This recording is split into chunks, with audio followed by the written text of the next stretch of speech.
Patience while we are solving a couple of technical issues here. Welcome to the session, how to make your Android's apps suck. I've only have 10 minutes left, but that's okay, because originally this was a 1-hour presentation that I condensed into a 15-minute quickie. So instead of talking 4 times as fast, I'll have to talk 5 times as fast. My name is Litrik De Roy. I'm on Google+, I'm on Twitter. I have my own company, and I do mostly Android-related stuff, and people pay me to do that, so that's great. An alternative title for this session might have been Android Facepalm, because being an Android developer for like more than 3 years now, and an Android user for more than 4 years now, you encounter a lot of crappy apps. And often this is the exact feeling that I have when I install a new app. I read some kind of press release, you install the app, and then you look at it and you go like, who created this? If you're more into the corporate kind of speak, this session might have been called Android Anti-Patterns, if you like fancy words, and, but I'm not really into that, so I'll try to keep the swearing to a minimum as possible. First of all, a small disclaimer. Some of the screenshots that I will be showing are actually of apps that I created myself or that I helped to develop. So sometimes I sit at client meetings and I want to be that guy when some decision is made where you go like, oh no, I really don't want to do that. But there are certain fights that you have to pick as an Android developer. You have to choose your fights carefully, and sometimes you have to say, okay, I'll implement this even though I know this is not the best user experience.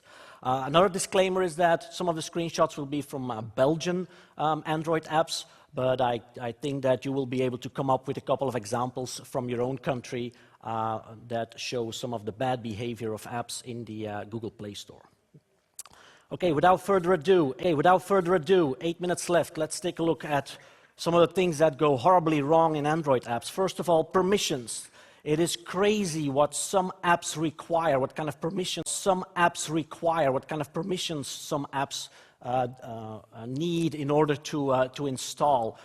For example, this is the permission list of an app that shows football results and details of football clubs. And it has a permission, for example, to directly call phone numbers.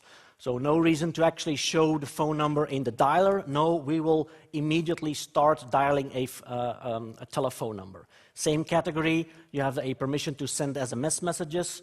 It can also be very abusive. Whenever I see this kind of permission, there's immediately a red flag that is being waved, like, why is this app using this kind of permission?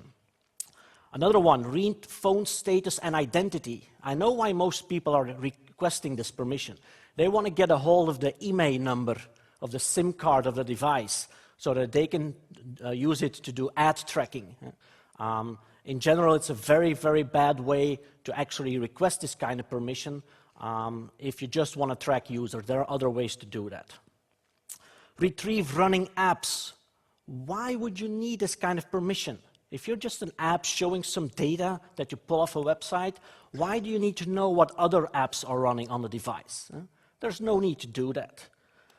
And finally, in this list, there's also mock location sources for testing. You didn't even bother to remove that permission in your production build, the one that you upload to the Play Store.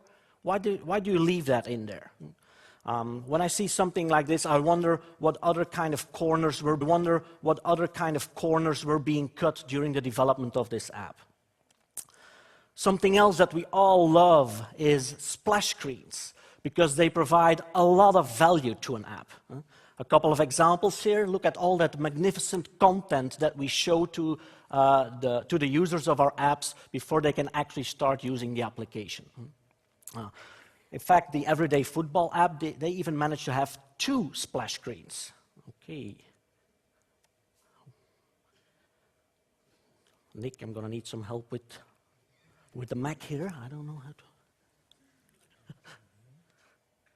Okay.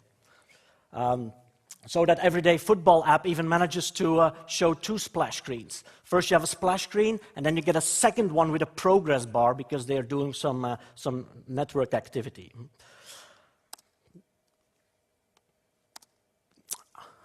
Something else that you should really be ashamed of, the menu button of shame.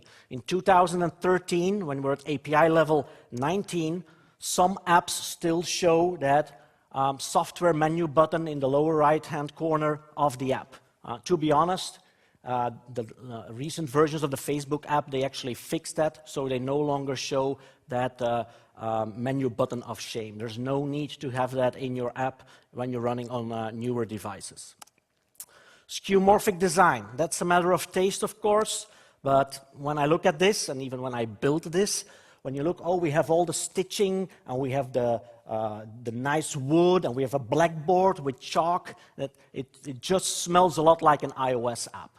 Now, fortunately, iOS is now moving into a flat design, so probably in the next couple of weeks or months, we will be redesigning this app and giving it a flat UI. If only the designer had listened to us 2 years ago, we wouldn't have to go through this. Spammy notifications. I have 2 kids, 2 sons, age 11 and 8. They both have their Nexus 7 tablet. I explained to them how they can install free apps from the Play Store, and it is amazing how many of those apps actually spam the notification area with all kinds of upgrades and free stuff if you only would reopen the app.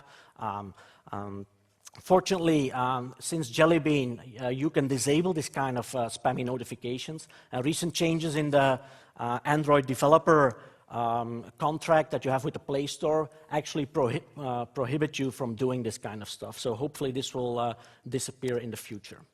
Exit confirmation, everybody's favorite. It basically is just a big demonstration of a developer not knowing how Android apps work. So if you have a dialogue, are you sure you want to close this application? It's like, ooh, I don't know what to answer. Let me press the home button and I exit your application anyway. In fact, the concept of exiting an application doesn't really exist on Android. So it just proves that the developer here is not really an Android developer. Notice also the tabs at the bottom of the screen. It's really, really bad. There's more, a couple of extra things. Applications that run in portrait only. It's very nice of those few people with a hardware keyboard, because they have their device always running in landscape. And if you make an app that forces itself into portrait mode, it makes it very hard to use. Tabs without swiping. It's maybe a minor inconvenience. You have a screen with 3 or 4 tabs. When you click on a tab, some of the content changes. Instinctively, I want to swipe those tabs. A lot of applications don't bother to implement the 5 lines of code to actually implement swiping between tabs. Makes the app a little bit awkward to use. Jerky scrolling, it's 2013. There are lots of third-party libraries out there to make the loading of images in a list view, to do that in a separate background thread and to use all the caching. There's no need to reinvent the wheel, resulting in jerky animations or jerky scroll movements in your application. Designers often like to theme the buttons. They don't like the holo buttons, so what they do is they provide you with a specially crafted, where every pixel is carefully selected. They give you a nice PNG file for the buttons, but they forget to provide different states for the buttons. Like, for example, is the button pressed? Is it selected? Is it active? Is it disabled? That means that in the app, you press on a button, there's no visual feedback that you actually press the button and that code is being executed. So this is typically something where we have to train the designers to make them aware that you have to do that on Android.